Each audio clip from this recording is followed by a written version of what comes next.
Alors, bonjour, j'espère que tu te portes très bien. Alors, bienvenue dans cette nouvelle leçon. La dernière fois, nous avons parlé de l'assurance du salut. Alors, aujourd'hui, je suis très heureux d'aborder cette nouvelle leçon avec toi. Jésus-Christ, Seigneur de tout. Alors, comme toujours, j'espère que tu as ta Bible avec toi et que tu as aussi ton cahier pour noter, parce que nous sommes en train de travailler sur les fondements de la vie chrétienne. Alors, qu'est-ce que la parole de Dieu nous enseigne sur cette leçon? Ensemble, nous allons découvrir. Alors, Jésus-Christ, Seigneur de tout. Alors, déjà, ce qu'il faut noter, c'est que lorsque tu as décidé de donner ta vie à Jésus, lorsque tu as décidé de marcher selon Jésus-Christ, la, la Bible nous enseigne beaucoup de choses à propos du fait de se détourner et de décider de suivre Jésus. Tu dois savoir déjà que à partir du moment où tu as accepté de Jésus dans ta vie, à partir du moment où tu as accepté Jésus dans ta vie, Jésus a le droit de gouverner ta vie. Dans le livre de Colossiens chapitre 1 verset 16, Colossiens c'est un livre du Nouveau Testament, la Bible dit car en lui, c'est-à-dire en Jésus-Christ, ont été créées toutes choses qui sont dans les cieux et sur la terre, les visibles et les invisibles, les trônes, les dignités, les dominations, autorités. Tout a été créé par lui et pour lui. Alors, je veux que tu saches aujourd'hui que tu as été créé par Jésus-Christ et tu as été créé pour Jésus-Christ. Dès lors que tu as décidé de venir à Jésus, tu dois être conscient que Jésus a le droit de gouverner ta vie. Jésus a le droit de faire de ta vie ce qu'il veut et de diriger ta vie comme bon lui semble. C'est important de le savoir parce que Jésus, si Jésus est véritablement ton Seigneur, alors c'est ton chef. Alors il a le droit de te diriger, de te commander, parce qu'il est ton Seigneur. Ce n'est plus pour toi que tu vis, mais c'est pour Christ que tu vis. Et dans le livre de 2 Corinthiens, chapitre 5, verset 15, la Bible dit, et là c'est Jésus qui parle, non c'est l'apôtre Paul qui parle, pardon, il dit, il mit pour Jésus, il est mort pour tous. Jésus est mort pour toi. Toi qui m'écoutes, Jésus est mort pour toi. Afin que ceux qui vivent ne vivent plus pour eux-mêmes. Afin que toi qui vis dorénavant, que tu ne vives plus pour toi-même, mais pour celui qui est mort et ressuscité pour eux, c'est-à-dire pour Jésus. Alors, si je devais reformuler ce verset en le remplaçant, en le personnalisant pour toi, je dirais que Jésus est mort pour toi. Afin que toi qui vis ne vis plus pour toi-même, mais pour celui qui est mort et ressuscité pour toi. Jésus est mort pour toi. Jésus t'a tant aimé et il a donné sa vie. Il est mort pour toi, bien-aimé. Et Jésus est mort pour toi afin que dorénavant, tu ne vis plus pour toi-même. Aujourd'hui, tu dois être prêt. Dans la précédente vidéo, je disais comment nous devons être prêts à renoncer à notre vie. Je ne te demande pas de ne pas avoir d'ambition. Non, ce n'est pas de ça qu'il s'agit. Quand on parle de renoncer à sa vie, ça veut dire que dorénavant, tes ambitions doivent passer sur le feu de la parole de Dieu. Est-ce que tes ambitions sont alignées avec les ambitions de Jésus? Tu vas par exemple voir quelqu'un qui va dire que lui, son ambition, c'est être le meilleur, être au-dessus de tout le monde. Ce n'est pas une ambition qui est biblique parce que Jésus ne nous appelle pas à être au-dessus de tout le monde. Jésus nous appelle à être le serviteur des uns et des autres. Jésus nous appelle à être humble. Aujourd'hui, lorsque tu décides de donner ta vie à Jésus, Jésus devient ton Seigneur. Et Jésus doit régner sur ta vie. Jésus doit régner sur tes ambitions. Jésus doit régner sur tes projets. Jésus doit régner sur tout ce que tu entreprends. Dès lors que tu commences à faire tes projets de vie, dès lors que tu commences à penser à ton mariage, dès lors que tu commences à penser à comment tu dois gérer ta famille, la Bible dit que tu ne vis plus pour toi-même, mais tu vis pour Jésus. Alors si tu ne vis plus pour toi-même, ça veut dire que tu ne dois pas faire des choses comme si Jésus n'existait pas. Ça veut dire lorsque tu fais tes projets d'avenir, tu dois penser à Jésus. Tu dois penser aux intérêts de Jésus.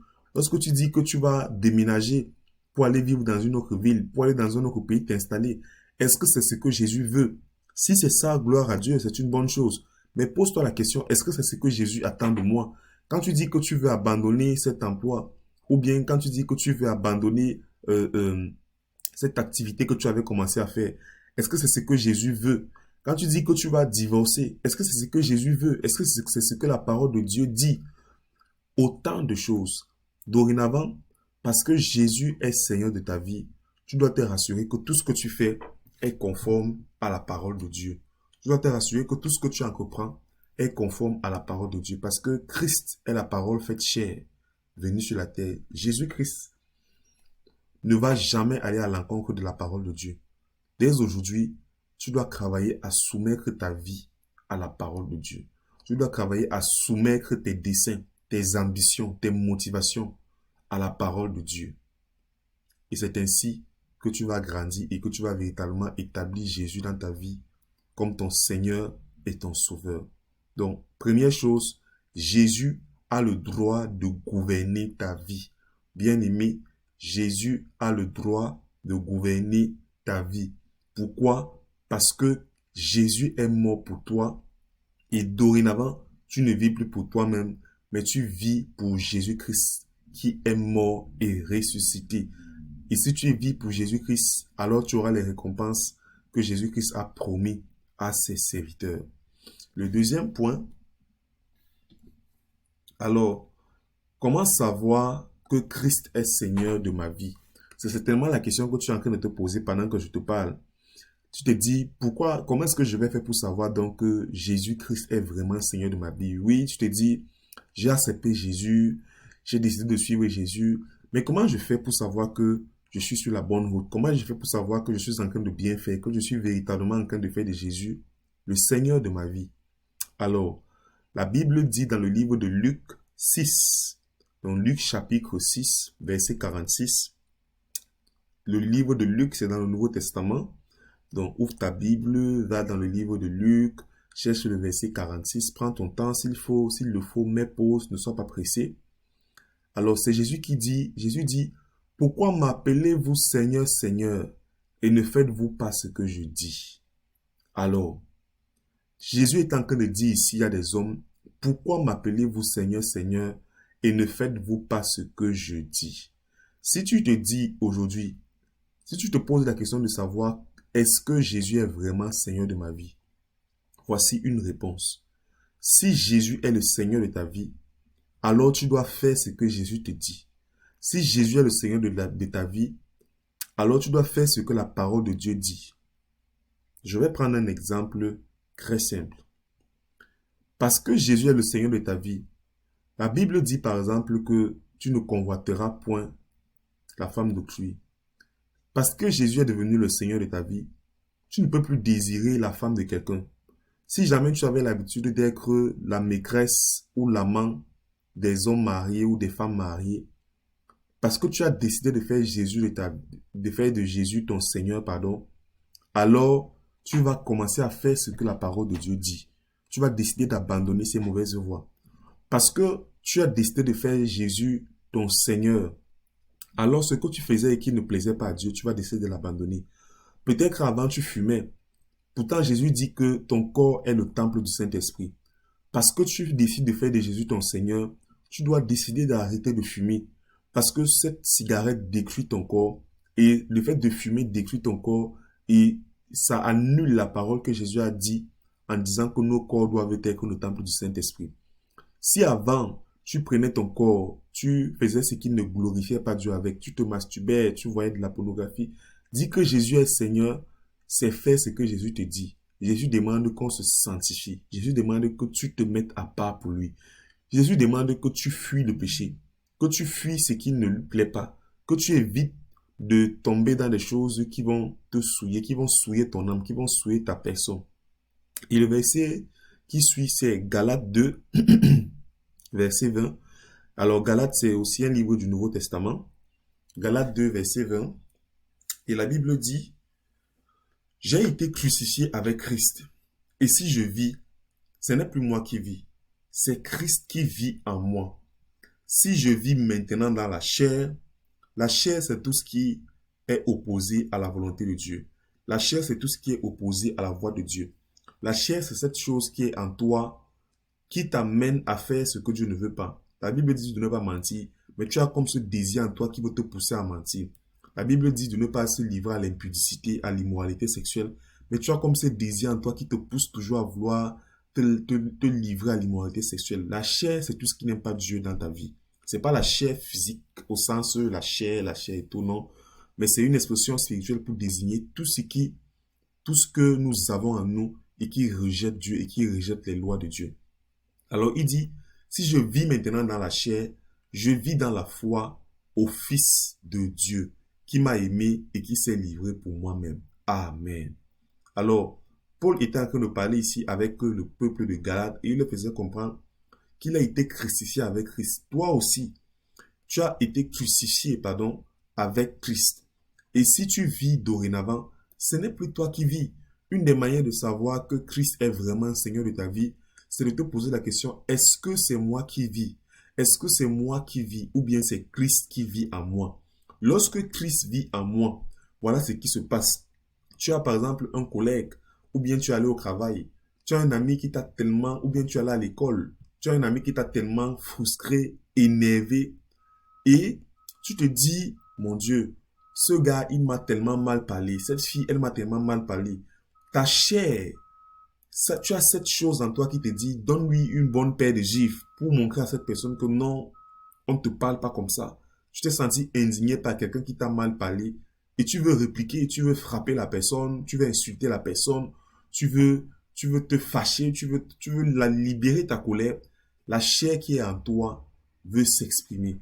Mais lorsque Christ vit en toi, alors tu te contrôles. Alors tu décides de laisser Jésus-Christ en toi t'apaiser. Tu décides de laisser l'Esprit de Dieu en toi t'aider à te calmer. Tu décides de ne pas céder au désir de ta chair. Parce que ta chair va te dire, frappe cette personne, gifle cette personne, insulte cette personne. Mais l'Esprit de Dieu, mais Christ en toi, va te dire, mon fils, ma fille, calme-toi, ressaisis-toi, pardonne cette personne, libère cette personne dans ton cœur. Dis que Christ vit en moi, c'est tout simplement laisser Christ agir au travers de moi. Dis que Jésus-Christ vit en moi, c'est tout simplement laisser Jésus-Christ appliquer ses commandements, appliquer sa parole lorsqu'une situation se présente. Tu es peut-être un jour passé quelque part, les hommes t'ont insulté, les hommes se sont moqués de toi, tu as voulu répliquer, tu t'es senti gêné, frustré, mais laisser Christ vivre en toi, c'est laisser Jésus-Christ t'aider à pardonner. C'est appliquer la parole de Dieu. Lorsque Dieu dit pardonnez, pardonnez même ceux qui vous persécutent. Priez même pour ceux qui vous persécutent. Lorsque les hommes te persécutent, la parole de Dieu demande de prier pour eux. Laisser Christ vivre en toi, c'est prier pour ceux qui te persécutent. Au lieu de laisser la colère s'exprimer, au lieu de laisser l'amertume s'exprimer. Alors aujourd'hui, mon cher frère, ma chère sœur, est-ce que Jésus est Seigneur de ta vie? Peut-être tu as ce challenge. Tu veux véritablement le faire. Tu veux véritablement laisser l'Esprit agir au travers de toi. Peut-être tu te sens très faible et tu n'y arrives pas. Tu peux aussi m'écrire, nous allons discuter, nous allons partager et tu seras encouragé. N'abandonne surtout pas. N'abandonne surtout pas. Alors, comment savoir que Christ est Seigneur de ma vie? Première chose, fais c'est-à-dire, fais ce que Jésus te demande de faire. Jésus va te donner des instructions par sa parole. Jésus va te donner des instructions par des rêves, par des songes. Est-ce que tu vas obéir? Est-ce que tu vas faire ce qu'il te demande de faire? Comment savoir que Jésus est Seigneur de ma vie? Alors, c'est aussi laisser Christ vivre au travers de toi. C'est obéir à Christ, mais c'est laisser Christ vivre au travers de toi. Afin que si tu vis maintenant, que ce ne soit pas dans la chair que tu vis, mais dans la foi au Fils de Dieu. Alléluia. Alors le prochain point, je te demande certainement, alors le prochain point, que dois-je céder à Jésus dans ma vie? Amen. Dis que Christ est Seigneur de tout. Ça veut dire que Jésus-Christ a le droit de gouverner ta vie. Ça veut dire, comme je l'ai dit au début, Jésus a le droit de gouverner ta vie. Mais qu'est-ce que tu dois céder à Jésus dans ta vie? Qu'est-ce que tu dois céder? Puisque Jésus est devenu le roi de ta vie, il est devenu le Seigneur de ta vie. Qui dit roi, dit une personne à qui on cède quelque chose, dit une personne à qui on donne quelque chose, dit une personne à qui on se dépouille pour rendre riche la personne. La première chose, c'est que dans le livre de Romains 12, Romains c'est un livre du Nouveau Testament, dans Romains chapitre 12, verset 1, la Bible dit, je vous exhorte donc, frères, par les compassions de Dieu, à offrir vos corps comme un sacrifice vivant, saint, agréable à Dieu, ce qui sera de votre part un culte raisonnable. Dieu te dit aujourd'hui, tu dois lui céder ton corps, tu dois lui offrir ton corps comme un sacrifice vivant. Dernièrement, je discutais avec quelqu'un et la personne disait, mais comment est-ce que je dois offrir mon corps comme sacrifice? Ça fait quand même assez bizarre. Mais non, la Bible te dit aujourd'hui, tu dois céder ton corps, tu dois offrir ton corps comme un sacrifice vivant à Jésus. Écoute, pendant longtemps, tu as fait ce que tu voulais avec ton corps. Beaucoup de personnes aujourd'hui même n'arrivent pas à se séparer de la sexualité, de la masturbation, de la pornographie, n'arrivent pas à arrêter de faire des rapports sexuels avec des personnes qui ne sont pas leurs conjoints ou leurs conjointes parce que leurs corps n'ont pas été offerts en sacrifice à Jésus.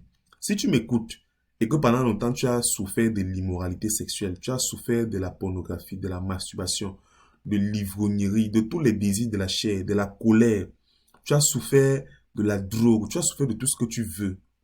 Aujourd'hui, si tu offres ton corps comme un sacrifice vivant, sain et agréable à Dieu, la puissance du péché, la puissance que le péché avait sur ton corps va disparaître au nom puissant de Jésus-Christ. Si tu te décides sincèrement, tu te mets à genoux dans ta chambre et tu dis, Seigneur Jésus, aujourd'hui ta parole a dit que je dois offrir mon corps comme un sacrifice vivant, sain et agréable. Alors, tu pries sincèrement, tu te mets à genoux devant ton Père et tu lui parles. Dieu va recevoir ton corps comme un sacrifice. Et toutes ces choses qui te dérangeaient, qui te menaçaient, toutes ces choses vont disparaître et tu seras libre. Jésus est capable de le faire. Jésus le fait encore et Jésus va continuer à le faire pourvu que nous ayons des cœurs disposés. Alors, la Bible dit, offrez vos corps comme un sacrifice vivant, saint, agréable à Dieu. Ta vie doit être agréable à Dieu. Ta façon de vivre doit être agréable à Dieu. La façon de traiter ton corps, bien-aimé, doit être agréable à Dieu. Ne pense pas que ton corps est juste un corps que tu ne dois pas veiller dessus. Tu dois veiller sur ton corps. Tu dois veiller sur tes membres. Tu dois veiller sur tes pensées. Tu dois veiller sur ton éclat, sur ta beauté. Tu dois veiller sur ton corps parce que ton corps doit être un sacrifice qui est agréable à Dieu. Qu'est-ce que tu fais de ton corps? Qu'est-ce que tu fais de ton corps? Est-ce que tu laisses ton corps aller n'importe où? Est-ce que tu laisses ton corps dire n'importe quoi? Parler de n'importe comment de la vie des gens? Parler de n'importe comment des gens? Ton corps doit être un sacrifice vivant, sain et agréable à Dieu. C'est ça qui est la vérité. Alors offre ton corps à Dieu dès aujourd'hui comme un parfum de bonne offrande. Et Dieu va agréer cette offrande que tu lui fais. Le deuxième point, c'est que dans Éphésiens chapitre 5, versets 16, 15 à 16, là c'est dans la version de la Bible Semeur, la version Semeur, la Bible dit, veillez donc avec soin à votre manière de vivre. Ne vous comportez pas comme des insensés, mais comme des gens sensés. Mettez à profit les occasions qui se présentent à vous, car nous vivons des jours mauvais. Alléluia. La Bible dit aujourd'hui que tu dois veiller avec soin à ta manière de vivre. Mon cher frère, ma chère sœur, toi qui m'écoutes, Jésus t'appelle à veiller avec soin à ta manière de vivre. Tu es dorénavant un fils de Dieu. Tu es dorénavant un enfant de Dieu. Tu es dorénavant la propriété de Dieu. Et tu as invité le grand Jésus, le Seigneur Jésus à entrer dans ta vie. Tu ne peux plus vivre n'importe comment. Tu ne peux plus te comporter n'importe comment. Voilà pourquoi la Bible dit que tu dois veiller avec soin, avec ta manière de vivre. Si avant tu faisais le commérage sur la vie des gens, tu parlais mal des gens, tu racontais des histoires sur la vie des gens, même si elles étaient vraies, tu passais ton temps à raconter les histoires, à commérer, à faire du racolage sur la vie des gens. Jésus te dit aujourd'hui, fais attention à ta manière de vivre. Et Jésus dit, sa parole nous enseigne, ne vous conformez pas, ne vous comportez pas comme des insensés. Ne te comporte pas, bien-aimé, comme un insensé. Ne te comporte pas comme quelqu'un qui n'a pas de sens, qui n'a pas de réflexion. Pendant longtemps, tu as vécu comme tu voulais. Maintenant, tu es la prunelle des yeux de Dieu. Maintenant, tu dois te comporter comme quelqu'un qui sait où il va. Maintenant, tu dois te comporter comme quelqu'un qui sait où il veut aller avec Jésus. S'il te plaît, ne te comporte pas comme des insensés. Arrête ta façon de vivre qui était de manière insensée. Mais comporte-toi comme des personnes sensées, comme une personne sensée. Que dans ta façon de faire, qu'on sente qu'il y a du réfléchi, qu'il y a du sérieux.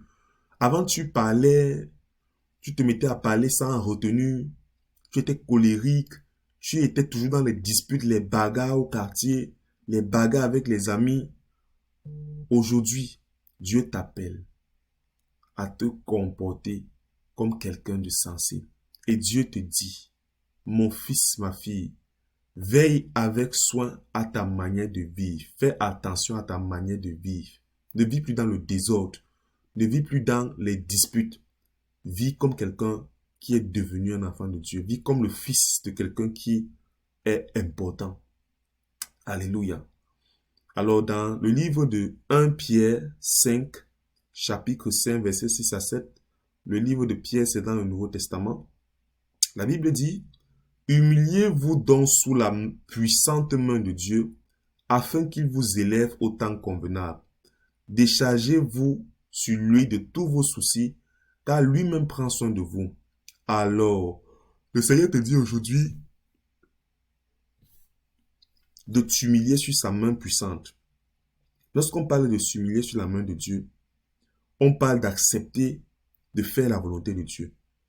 Parce que tu as décidé de suivre Jésus-Christ, je peux te garantir, plusieurs choses vont t'arriver où tu auras devant toi la volonté de Dieu à gauche et ta volonté à droite.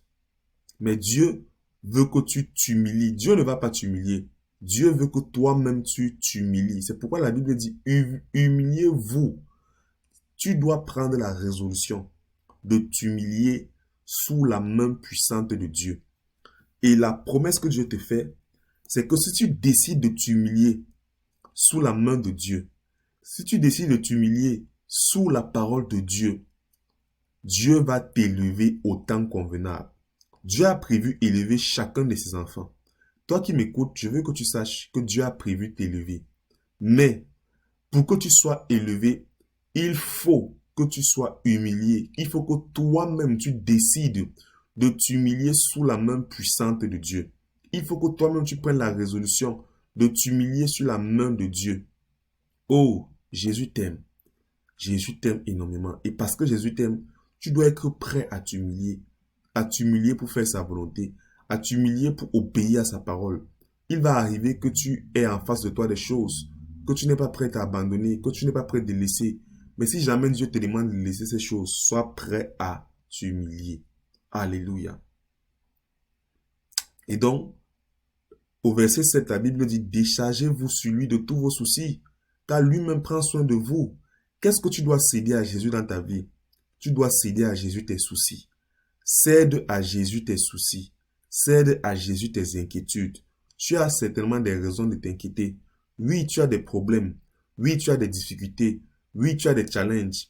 Oui, tu veux avoir une famille. Oui, tu veux te marier. Oui, tu veux avoir des enfants. Oui, tu veux t'acheter une nouvelle maison. Oui, tu veux pouvoir avoir la santé.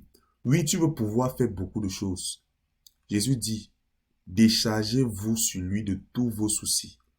Quel que soit le souci que tu as, la parole de Dieu te demande aujourd'hui de te décharger de tes soucis sur Jésus-Christ. Prends tes soucis, mets-toi à genoux dans ta chambre. Toutes ces choses qui pèsent dans ta conscience, toutes ces choses qui t'inquiètent, toutes ces choses qui te dérangent, toutes ces choses qui font l'objet d'inquiétude dans ta vie. Décharge-toi sur Jésus. Va dans la présence de Jésus. Mets-toi à genoux. Parle à Jésus. Parle à Jésus comme à quelqu'un qui est là. Décharge ton cœur, libère ton cœur, exprime ce qui est sur ton cœur. Et tu verras que, comme Jésus a dit, lui-même il prendra soin de toi. Jésus lui-même prendra soin de toi.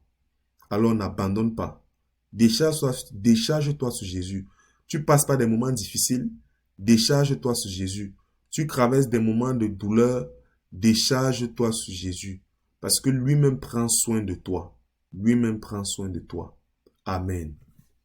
Alors, nous allons clôturer cette partie par une courte prière.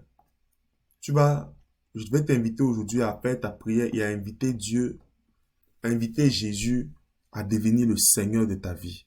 Peut-être que tu l'as fait, mais je veux qu'aujourd'hui encore tu fasses cette prière d'un cœur sincère, parce que Dieu regarde au cœur, Dieu regarde véritablement notre cœur. Je veux t'amener à faire cette prière et que tu la fasses de façon sincère et que tu demandes à Jésus de t'aider afin que tu fasses de lui véritablement ton Seigneur. Alors tu vas répéter après moi où tu es. Seigneur, je m'abandonne à toi. Je veux t'entendre prier, je veux t'entendre parler. Seigneur, je m'abandonne à toi. Prends mon esprit et ce que je pense.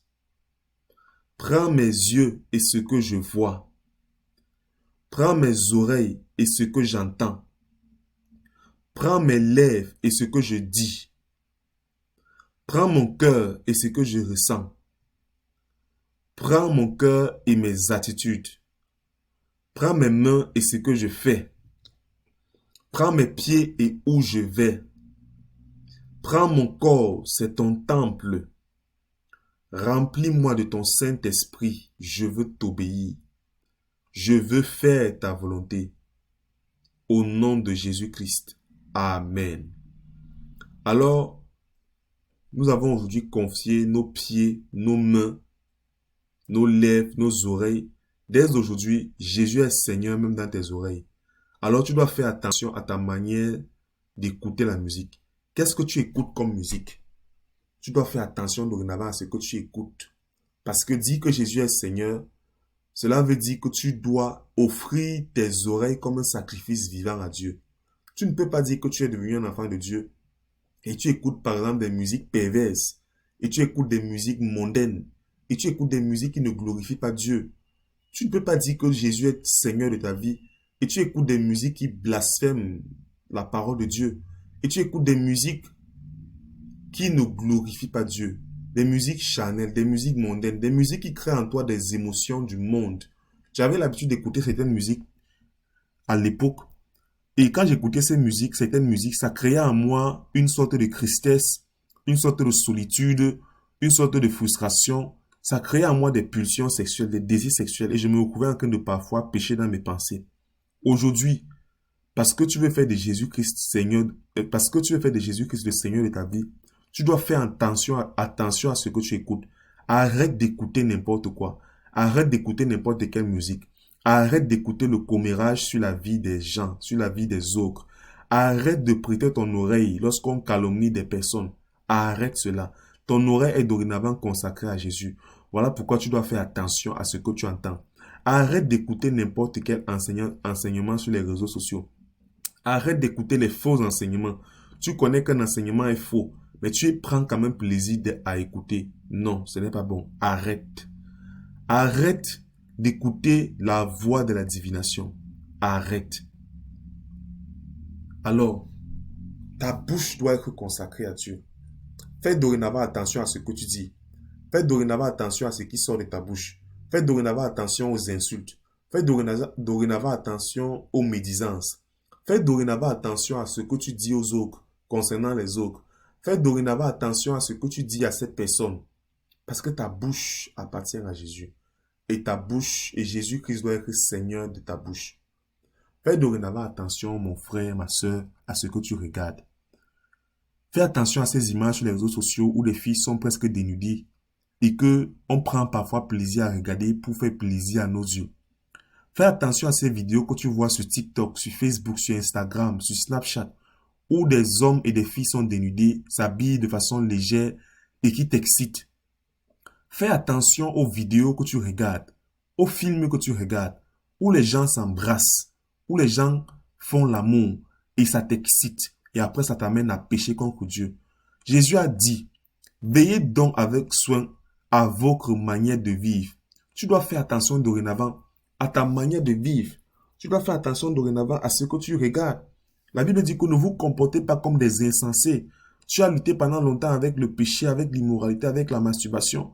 Tu ne peux plus te mettre à regarder des films où les gens s'embrassent, où les gens se caressent, où les gens se font plaisir, où il y a des scènes sexuelles. Sois prêt à abandonner cela.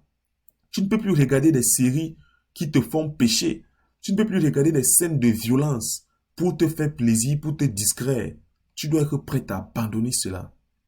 Parce que tes membres ne t'appartiennent plus, mais tes membres appartiennent à Jésus. La Bible dit que si Christ, c'est Christ qui vit en moi. Est-ce que si Jésus vit véritablement en toi, tu peux t'asseoir et tu regardes des vidéos où les gens sont en train de s'embrasser, de se crémousser, de se caresser? Est-ce que Jésus, s'il vit vraiment en toi, tu peux t'asseoir et regarder de telles choses? Est-ce que si Jésus vit vraiment en toi, tu peux t'asseoir au milieu des moqueurs, au milieu des gens qui insultent les autres, au milieu des gens qui parlent mal des autres, qui parlent mal des enseignants, qui parlent mal des collègues, qui parlent mal des dirigeants, des pasteurs? Ce n'est pas bon. Fais attention à ce que tu dis. Fais attention à ce que tu écoutes. Fais attention à ce que tu vois. Fais attention à ce que tu regardes sur les réseaux sociaux. Fais attention à ce que tu regardes à la télévision. Fais attention à ce que tu regardes sur Facebook, sur YouTube, sur TikTok, sur Instagram, sur Snapchat, sur tous ces réseaux. Fais attention.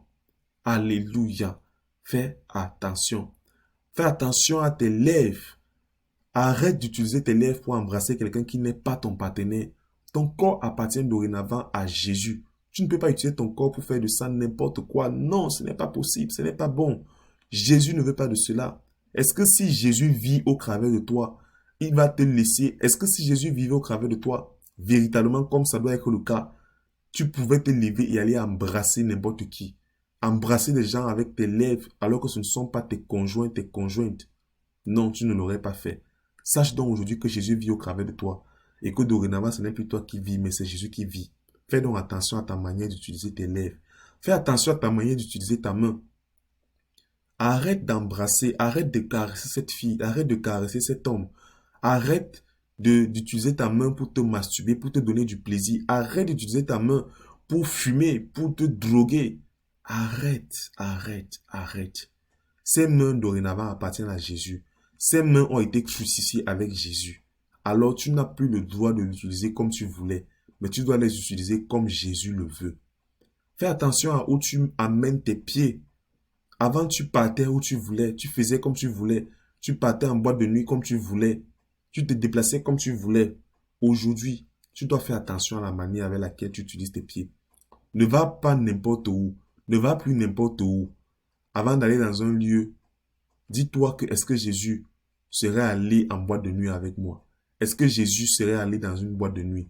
Jésus est saint et Jésus ne se mélange pas avec les impurités du monde. Non pas que Jésus ne s'est jamais mélangé avec les hommes, non. Mais Jésus lui-même a veillé dans la sanctification. Où est-ce que tes pieds t'amènent? Tu avais l'habitude et tu as l'habitude d'aller toujours chaque vendredi après le travail ou bien chaque soir après le travail, être avec des amis, aller dans des bars. Prends garde à où tes pieds t'amènent. Prends garde à où tes pieds t'amènent. Prends garde à où tes pieds t'amènent. Maintenant que tu appartiens à Jésus, tu ne peux plus prendre tes pieds et aller n'importe où, te déplacer, aller dans les boîtes de nuit, aller dans des snacks, et être en compagnie des moqueurs. Non, ce n'est plus possible. Parce que ces pieds appartiennent dorénavant à Jésus. Ces pieds doivent être les pieds de ceux qui annoncent la bonne nouvelle.